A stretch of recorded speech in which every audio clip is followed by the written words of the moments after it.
வணக்கம் நண்பர்களே. எப்படிப்பட்ட குணம் கொண்டவரை தப்பித்தவரையும் திருமணம் செய்து விடாதீர்கள் என்று சாணக்கியர் கூறுகிறார். இந்த பதிவில் பார்ப்போம்.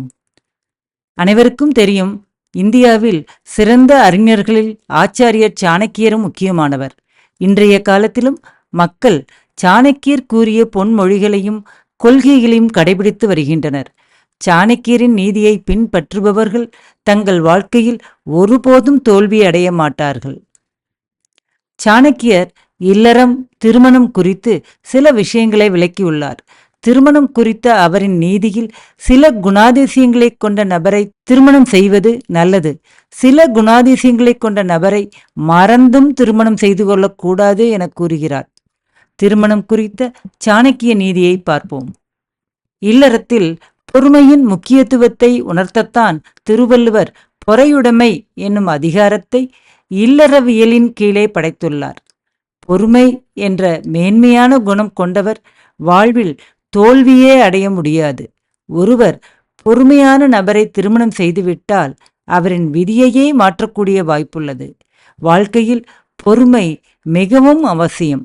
பொறுமை இல்லாதவனை ஒருபோதும் திருமணம் செய்யக்கூடாது. சாணக்கியரின் கூற்றுப்படி மன நிறைவு கொண்ட நபரை திருமணம் செய்வதால் அதிர்ஷ்ட பலனை தருகிறது. மன நிறைவுடைய ஒருவர் எந்த சூழ்நிலையிலும் சஞ்சலப்பட மாட்டார்.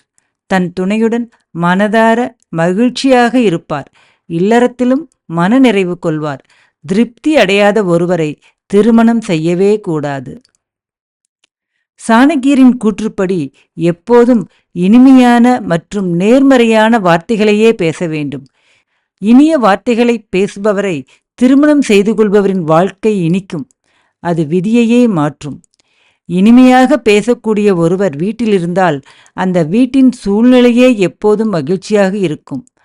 தகாத வார்த்தைகள், எதிர்மறையாக வார்த்தைகளை பேசக்கூடியவரை ஒருபோதும் திருமணம் செய்யக்கூடாது. கோபம் என்பது கொடிய விஷம், மோசமான எதிரி எனலாம். யார் ஒருவர் கோபத்தை தவிர்த்து சாந்தமாக இருக்கிறாரோ அவரை திருமணம் செய்து கொள்வது நல்லது. கோபக்காரர்கள் இல்லாத வீட்டில் கடவுள் வசிக்கிறார். கடவுள் இருக்கும் இடத்தில் எந்த விதமான பிரச்சனைகளும் இருக்க முடியாது. கோபமான நபரை திருமணம் செய்து கொள்வதால் திருமண வாழ்க்கையில் சிக்கல்களை ஏற்படுத்தும். இறை நம்பிக்கை அல்லது தனக்கு மேலான ஒரு சக்தியின் மேல் நம்பிக்கை கொண்ட நபரை திருமணம் செய்து கொள்வது அதிர்ஷ்டத்திற்கு வழிவகுக்கும். தொடர்ந்து வழிபாடும் பாராயணமும் நடக்கும் வீட்டில் கடவுள் வசிப்பார். அத்தகைய வீடுகளில் எந்த பிரச்சனைகளும் இருக்காது. சாணக்கியர் கூறிய குணங்கள் இல்லாமல் வேறு ஏதாவது கெட்ட குணங்கள் உள்ளதா? கமெண்டில் பதிவிடவும். இந்த காணொளியை கண்டதற்கு நன்றி.